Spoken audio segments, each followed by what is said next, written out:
माओ ने कहा था राजनीतिक सत्ता बंदूक की नली से निकलती, लेकिन ये चीन नहीं है, ये महात्मा गांधी का भारत है जहां सत्याग्रह से आजादी मिलती है। ये लोकतांत्रिक देश भारत है जहां जनता का वोट प्रधान से लेकर प्रधानमंत्री तक का चुनाव करता है। लेकिन फिर उत्तर प्रदेश में लोकतंत्र को बदनाम करने वाली चुनावी हिंसा आज क्यों हुई? आज की दस्तक में मैं श्वेता सिंह आपका स्वागत करती हूं। 8 महीने बाद विधानसभा चुनावों के लिए तैयार उत्तर प्रदेश के 75 जिलों में आज ब्लॉक प्रमुख के इलेक्शन की नामांकन प्रक्रिया शुरू हुई, जिसमें 15 से ज्यादा जिलों में गोली चलने, बम चलने, मारपीट होने, अपहरण के प्रयास, विरोधी के नामांकन पर्चे को छीनने, पत्रकारों पर हमले की हिंसक घटनाएं सामने आई। आरोप है पुलिस अधिकतर जगहों पर कार्रवाई कम करती दिखी, मूक दर्शक बनी, अधिक नजर आई।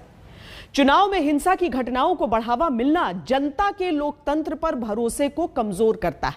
इसीलिए आज हमने सबसे पहले इसी मुद्दे पर दस्तक देना जरूरी समझा है।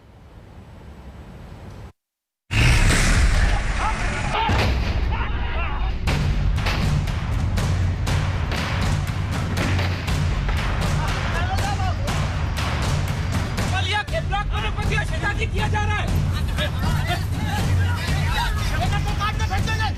जबरदस्ती करी तो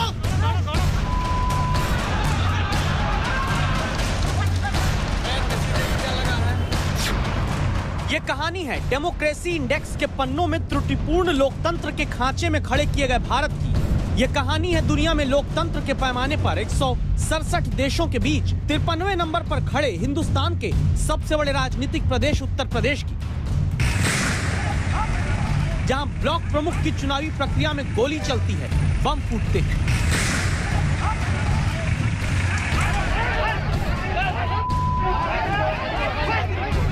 एब्सोल्यूट पावर यानी वर्चस्व का ऐसा इलेक्शन उत्तर प्रदेश में ब्लॉक प्रमुखी का हो रहा है, जहां सीतापुर में पुलिस की मौजूदगी में दो पक्ष के समर्थकों के बीच पहले झड़प होती है, फिर पहले गोली चलने की आवाज आती है।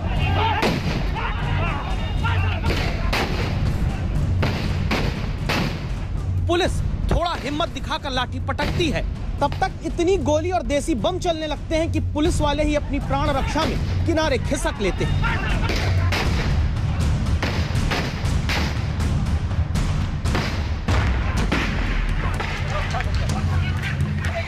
गोली चल गई। ये तस्वीरें भी देखिए, जहां नामांकन स्थल के पास ही ब्लॉक प्रमुख के चुनाव में सीतापुर में बम फूट रहे हैं।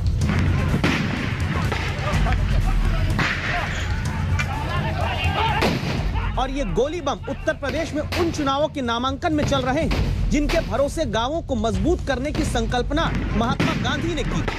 और ऐसा एक नहीं, कई जिलों में होता है जहां गुंडागर्दी के सामने उत्तर प्रदेश की पुलिस तमाशबीन नजर आती है। यूपी के फतेहपुर का ये वीडियो सबूत है, जहां आरोप है कि बीजेपी के समर्थक विरोधी उम्मीदवार के प्रस्तावक को पुलिस के सामने ही खींचकर बाहर ले जाना चाहते हैं। पुलिस खड़ी है, विरोधी समर्थक को छुड़वाती है, लेकिन खींचने वाले को ऐसे जाने देती है जैसे उसे गुंडाई की छूट थी। पुलिस के सामने टहलता हुआ ये शख्स घूमता है तो कमर में असलहा यानी पिस्तौल लगी नजर आती है। और फिर फतेहपुर में यही उपद्रवी जिसने नामांकन से रोकने की कोशिश की, एक नेताजी के साथ वापस आता है। नेताजी कमर में खोसे कट्टा, रिवॉल्वर जो भी है उसे ढक देते हैं, पुलिस को इशारा करते हैं और पुलिसकर्मी लौट जाता है।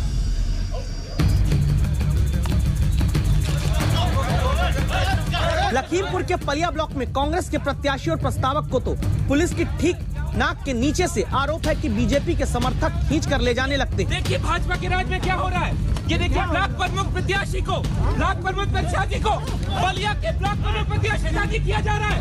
ये देखिए, ये देखिए, ये देखिए, ये देखिए, ये देखिए। पुलिस इसके बाद लाठी फटकारती है, दौड़ाती है, लेकिन किसी को पकड़ती नहीं। उपद्रव करने वाले भाग जाते हैं। संभव है कि आप सोचें कि ये कौन सा चुनाव है, तो आगे बढ़ें उससे पहले जान लीजिए। ये प्रस्तावक देखिए, कांग्रेस के प्रत्याशी, कांग्रेस के प्रत्याशी।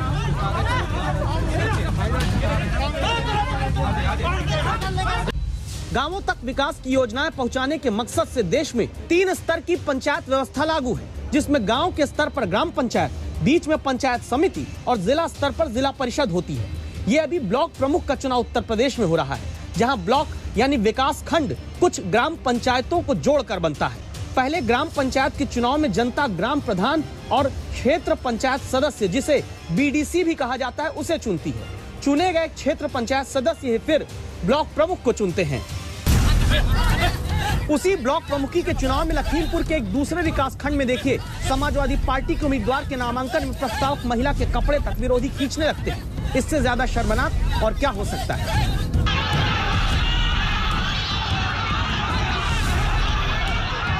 उत्तर प्रदेश के ललितपुर में जैसे ही विरोधी दल का उम्मीदवार नामांकन करने को आगे बढ़ता है, नॉमिनेशन करने से रोकने की कोशिश होती है और पुलिस अधिकारी कहते हैं, हमारे जनपद में कुल 6 ब्लॉक हैं और 6 ब्लॉकों में हमने अपनी चाक चौबंद व्यवस्था करके निष्पक्ष चुनाव कराने के लिए और लोकतंत्र को पारदर्शी रखने के लिए पूरी व्यवस्था हमने कर रखी है। कहीं से कोई भी विघ्न बाधा नहीं है। सभी लोग अपना जो है निष्पक्ष और निर्भीक होकर अपनी कार्रवाई कर रहे हैं। अब पुलिस के दावों का सच देख लीजिए। निर्दलीय प्रत्याशी का पर्चा छीनने का आरोप बीजेपी समर्थकों पर लगता है। जबरदस्ती करी तो गोली मार दूंगा सब पे। पंचायत हो रही है। हाँ छोड़ो।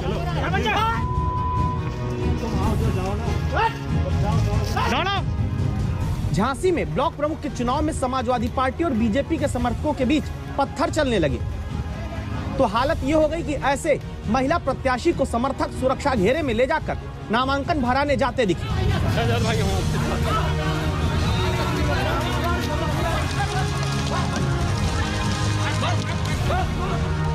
बस्ती में लाठीचार्ज करना पड़ता है, एटा में पत्थर चलते हैं। चुनाव जीतने के नाम पर कानून का माखौल उड़ाने वाले उपद्रवी इतने बेखौफ हो जाते हैं कि एटा के मरहरा ब्लॉक पर नामांकन के दौरान पथराव करते हैं। आरोप है कि बीजेपी कार्यकर्ताओं ने समाजवादी पार्टी के उम्मीदवार को नामांकन नहीं करने दिया।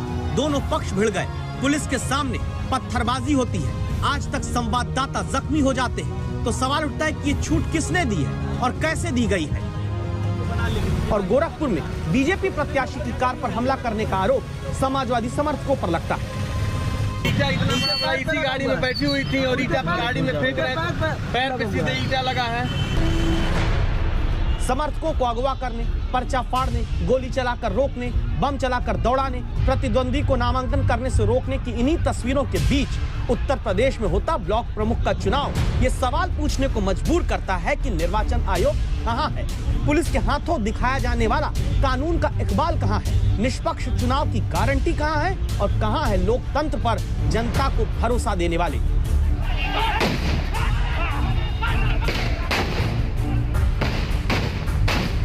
कुमार अभिषेक, लखनऊ, आज तक।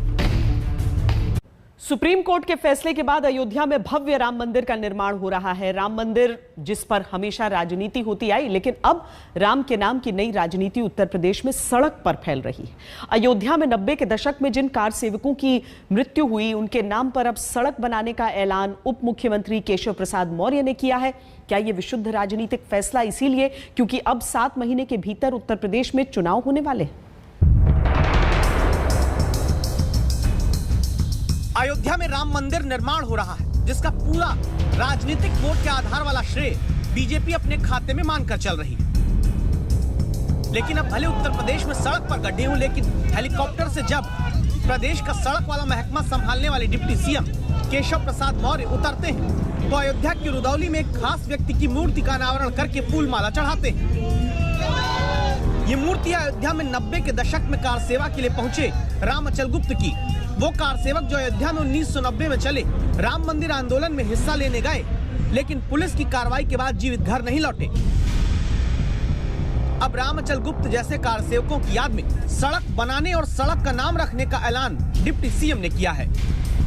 जो बलिदानी राम भक्त हैं, चाहे वो 30 अक्टूबर 90 हो, चाहे 2 नवंबर 90 हो, जो बलिदानी राम भक्त हैं, उनके घर तक की सड़क को भी कार सेवक मार्ग के नाम से हम बनाएंगे और उसमें वह बलिदानी जो राम भक्त हैं उनका नाम भी लिखेंगे, उनका फोटो भी लगाएंगे। यह आज हम लोगों ने तय किया है। सड़क किसके नाम पर रखी जाएगी, इसका फैसला स्थानीय प्रशासन और सरकार के हिस्से होता है। लेकिन सवाल यह है कि चुनाव के वक्त ही कार सेवक क्यों याद आए?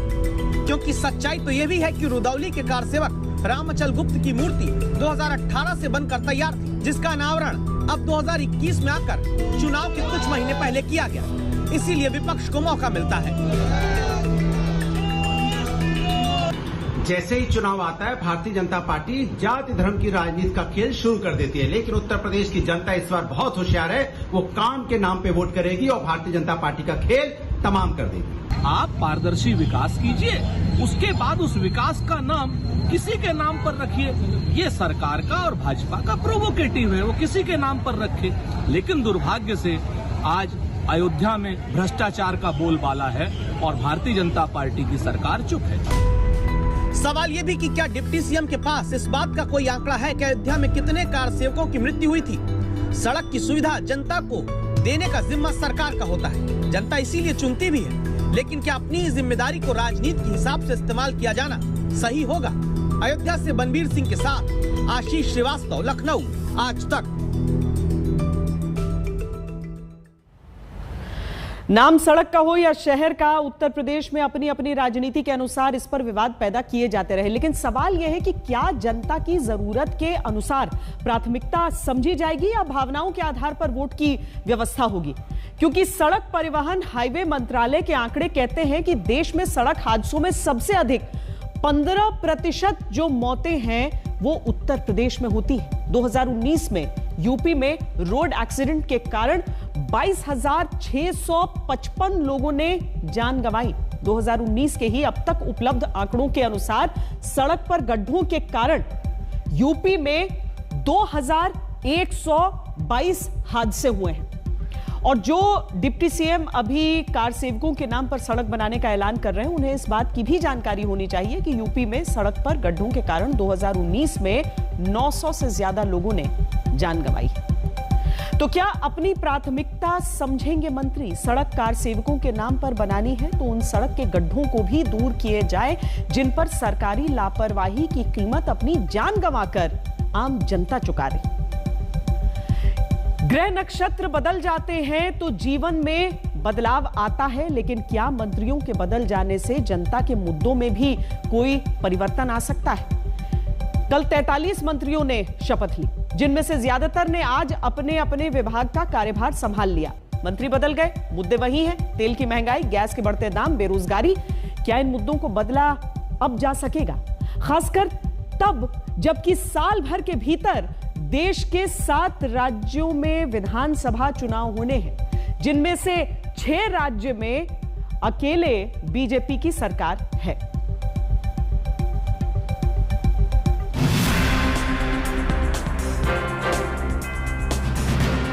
मैं माननीय प्रधानमंत्री जी को धन्यवाद देता हूं, हृदय से धन्यवाद देता हूं कि इतनी बड़ी जिम्मेदारी दी है।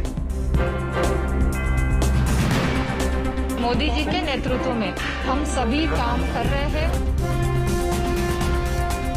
जिम्मेदारी माननीय प्रधानमंत्री जी ने मुझे दी है। प्रधानमंत्री जी की अपेक्षा के अनुसार मैं काम करने की कोशिश करूंगा। प्रधानमंत्री के नेतृत्व और निर्देश के आधार पर अब अपनी अपनी योग्यता जनता के प्रति पूरी श्रद्धा और पूर्ण अंतःकरण से निभाने वाले मंत्रियों ने बुधवार को शपथ लेने के बाद गुरुवार को कार्यभार संभालना शुरू किया। जनता के मुद्दों को संभालने के लिए ही मंत्री बदले गए, ये तो समझ आता है, लेकिन सवाल ये कि क्या मंत्रियों के बदल जाने से मुद्दे भी बदल जाते हैं? हालत ये कि मध्य प्रदेश के आगर मालवा में जब पेट्रोल की कीमत प्रति लीटर 109 रुपए 90 पैसे यानी 110 रुपए के करीब चल रही है, तो आगर मालवा की जनता अपनी महंगाई से जलती जेब को राहत देने के लिए पड़ोसी राज्य राजस्थान में पेट्रोल डलाने जाने को मजबूर है। क्या भाव हो गया पेट्रोल? 110 हो गया और 100 डीजल हो गया सर, 100 रुपये किलो। बहुत दिक्कतें हो रही है, इससे आम जनता पे बहुत बुरा असर पड़ रहा है। देश के 16 से ज्यादा राज्यों में पेट्रोल की कीमत 100 रुपए के पार है। 3 राज्यों के भीतर डीजल के दाम भी 100 रुपए का नोट छेद कर चल रहे हैं। देश में दिल्ली, मुंबई, कोलकाता, चेन्नई, भोपाल, जयपुर, बेंगलुरु जैसे महानगरों में तेल की महंगाई शतक लगाकर ही जनता पर आर्थिक बोझ डाल रही है। तब तेल के दाम उस दिन भी बढ़ते हैं जब अब तक विकास के नाम पर तेल की महंगाई को जस्टिफाई करने वाली शिक्षा देने वाले धर्मेंद्र प्रधान शिक्षा मंत्रालय संभालने चले जाते हैं और नए नवेले पेट्रोलियम मंत्री का जिम्मा हरदीप पुरी संभालते हैं। तो क्या मंत्री जी के बदलने से तेल की महंगाई का मुद्दा भी बदल जाएगा? पहले ही कह दिया था कि मुझे आप थोड़ा सा मौका दीजिए, जो अभी हमारे सामने इश्यूज हैं, to be briefed on them. I would have been surprised if you didn't ask about this question. फिलहाल तो जनता ही मंत्री जी तेल की महंगाई पर रोज किश्त किश्त में बढ़ते आ रहे दामों के बाद 100 रुपए के पार चल रहे पेट्रोल से सरप्राइज हो रही है, क्योंकि मंत्री जरूर बदल गए हैं, लेकिन एक साल के भीतर पेट्रोल के 20 रुपए प्रति लीटर दाम बढ़ने, डीजल की कीमत 9 रुपए प्रति लीटर बढ़ जाने के बाद अब सरप्राइज नहीं, शॉक आम आदमी को लगता है. आपसे उम्मीद तो जनता को तुरंत महंगाई से राहत दिलाने की ही होगी, जो तब तक पूरी नहीं होगी जब तक तेल पर काटे जा रहे टैक्स में कटौती ना. तो क्या वो करा पाएंगे, या फिर मंत्री बदलने के बाद भी अभी की तरह जनता को ऊंट के पीछे गाड़ी बांधकर प्रदर्शन करते रहना पड़ेगा? In the last 7 years, under the able guidance of Shri Dharmendra Pradhan ji, and before that of his predecessor, a number of path-breaking reforms and initiatives have been introduced in this sector. My effort will be to take those forward and to fulfill the expectations of the Prime Minister. उम्मीदें तो बेरोजगारों की भी देश भर में पूरी कौन करेगा, ये सवाल है. बेरोजगार तो देश के हर हिस्से में नौकरी पाने के लिए ही भटक रहे हैं. अब केंद्र में रोजगार का महकमा संभालने वाले श्रम विभाग के मंत्री संतोष गंगवार की जगह राजनीतिक रूप से बेहद अनुभवी भूपेंद्र यादव आए हैं, जिनके सामने चुनौती है कि बढ़ती बेरोजगारी के फैलते सुरसा वाले मुंह को बंद कैसे किया जाएगा. क्योंकि CMIE के आंकड़ों के मुताबिक अप्रैल मई महीने में ही देश में 2 करोड़ 30 लाख लोग बेरोजगार हुए हैं, और मई 2021 तक भारत में 5 करोड़ लोग ऐसे हैं जो बहुत कोशिश के साथ किसी नौकरी की तलाश कर रहे हैं, लेकिन पा नहीं रहे. श्रम के साथ पर्यावरण मंत्रालय का भी काम संभालने वाले नए मंत्री भूपेंद्र यादव PM के भरोसे पर खरा उतरने की बात करते हैं. माननीय प्रधानमंत्री जी ने जो जिम्मेदारी मुझको कैबिनेट मंत्री के रूप में दी है, और जो उन्होंने भरोसा दे करके जो जिम्मेदारी और दायित्व दिया है, निश्चित रूप से मैं उसको पूरा गंभीरता से निभाने का प्रयत्न करूंगा. कहा जाता है कि कोई भी पीठ पर वार सह सकता है, पेट पर नहीं. महंगाई और बेरोजगारी जैसे जनता से जुड़े सीधे मुद्दों को दूर करने का जिम्मा सिर्फ 1-2 मंत्री पर नहीं है, बल्कि हर उस मंत्रालय पर है जिसे रोजगार के नए मौके पैदा करने होंगे. आज तक ब्यूरो. अब उन मंत्री की चर्चा करते हैं जिन्होंने शपथ तो मई महीने में ली, लेकिन जुलाई आने तक उनके भीतर मंत्री होने का गुरूर रुआ बहुत तेजी से चढ़ गया. ऐसे मंत्री जो दौरा करते हैं तो पानी में पांव नहीं रखते, जूते मैले हो जाएंगे, जो मछुआरों के कंधों पर चढ़कर किनारे तक आने को अपना गौरव, अपना अधिकार मानते हैं. एक लोग गोद में उठाएं, 5 लोग पीछे से हाथ लगाएं. गणपति विसर्जन जैसी लगती ये तस्वीर सत्ता के रुआब पर खुद को VVIP समझने वाले मंत्री जी की है, जिन्हें राजकुमार देखते तो कहते कि जमीन पर पैर मत रखो, मंत्री जी आपके सफेद जूते मैले हो जाएंगे. और इसीलिए ये तस्वीर देश के दक्षिणी राज्य तमिलनाडु से सामने आई तो देखनी जरूरी है, जहां मछुआरा कल्याण मंत्री अनीता राधाकृष्णन समुद्री कटाव के लिए पलावेर काडू के लिए निकलते हैं. पहले कार से चले, फिर बोट पर बैठकर आगे बढ़े, लेकिन जब एक किनारे तक पहुंचे तो बोट पूरी तरह साइड में नहीं आ पाई. आगे पानी था, मंत्री जी के पैर में सफेद चमकता जूता. मंत्री को लगा कि नीचे उतरे तो पैर भीगेंगे, जूता भी भीग जाएगा. फिर 5 मछुआरे आगे आते हैं. एक की गोद में मंत्री अनीता राधाकृष्णन को लिया जाता है, बाकी पीछे से संभालते हैं. मंत्री जी जनता की गोद में किनारे तक आते हैं, और जानते हैं जब आज तक ने मंत्री अनीता राधाकृष्णन से सवाल पूछा तो जवाब मिला कि मछुआरों का कल्याण करने वाला मंत्री अगर मछुआरों के कंधे पर नहीं चढ़ेगा तो फिर कौन चढ़ेगा. इसमें गलत क्या है जब लोग प्यार से खुद कंधे पर बैठाना चाहते हैं. नई सत्ता मिलती है तो यही होता है, जनता के कंधे पर चढ़कर उसे आम आदमी का प्यार बता दिया जाता है. आज तमिलनाडु के मछुआरा कल्याण मंत्री चढ़े हैं, जब किसी तरह बाढ़ प्रभावित इलाके का दौरा करने के दौरान मध्य प्रदेश के मुख्यमंत्री शिवराज सिंह चौहान की भी तस्वीरें सामने आई थी. सवाल तब भी उठे थे. आज तक ब्यूरो. क्या देश में कोरोना की तीसरी लहर अनुमान से पहले आएगी? इस सवाल का पूरा जवाब दस्तक के अगले हिस्से में जानिए. देखते रहिए आज तक.